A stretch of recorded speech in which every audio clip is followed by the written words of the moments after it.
you caught us right in the middle of lunch. This is The Dex, our weekly trivia and battle strategy show all about the coolest creatures in our world, Pokemon. Kelz, are you eating only nerds for lunch? Yep, gotta keep my energy up. And look who's talking, Bear Claw. What kind of suits are you, tiny crazy ball of energy? And you're my rough and tumble but grumpy guy. But you're kind of sweet too.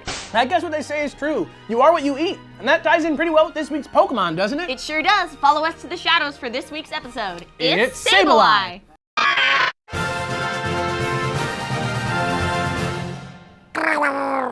Sableye live in complete darkness, using their terribly sharp claws and teeth to eat a diet consisting of only rocks and gemstones. Ew! Because of this special diet, Sableye have started growing gemstones out of their body, most notably their big crystal eyes. What's great about this feature of its design is that it's scientifically plausible. You can see this effect in the real world with flamingos, whose diet is almost completely red algae and tiny shrimp, both of which have a bunch of beta-carotene in them.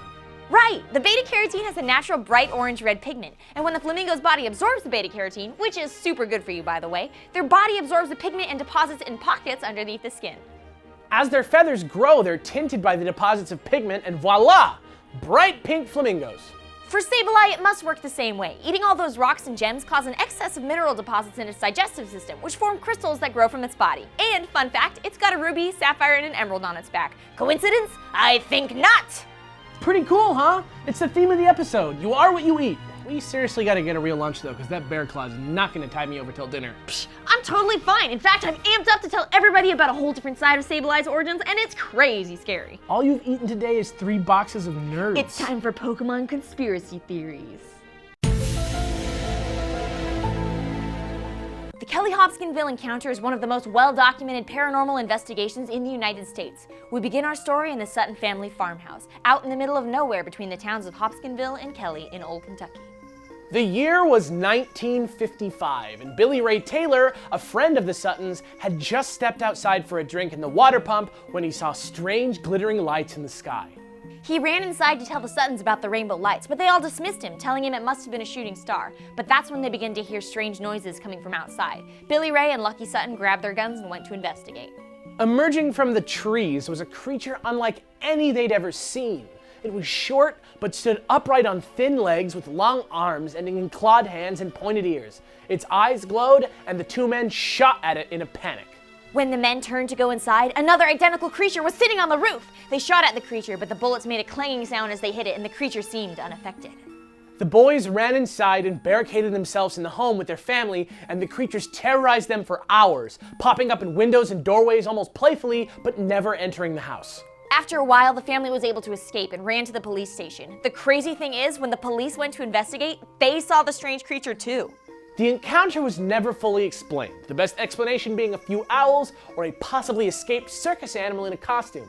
But there was a drawing made of the strange creatures during the investigation. Wowee, that's a Sableye if I ever saw one. The creatures were described as a shimmery brownish silver color as well, which is reflected in Sableye's shiny design. How delightful! I mean, how terrifying! I love stuff like that. All the mystery and the possibility that the world we know isn't what it seems. It's crazy. I know, it kind of makes me hungry. I knew it! You can't survive on nerd boxes alone. Hungry for some battle strategy. Are you an alien? No, Pokemon. Sableye's best asset is its hidden ability, Prankster. Prankster gives status moves priority, so it's great for setting up some real game changers. Sableye's base stats aren't the best, but you can make up for this by getting a Calm One, an EV training, and HP and special defense. Then lead off with a Will-O-Wisp to cut your opponent's attack and burn them. A priority recover is awesome for Sableye, and with your defenses pretty well boosted, Taunt can help you suck up attacks while spreading the burn. To round out the set, Foul Play will use your opponent's attack stat, which is probably better than yours, against itself. Of course, that's not the only way to train a Sableye, so as always, here are a few random thoughts. Sableye has Trick as an egg move, and it's always nasty fun to trick a choice item or a toxic orb onto your opponent and take them by surprise. My Sableye runs Nightshade instead of Foul Play for more consistent damage across types. Watch out for the normal type switch in though. Knocked Off received a power buff in Gen 6 and also removes the hold item of your opponent. That can make or break a game.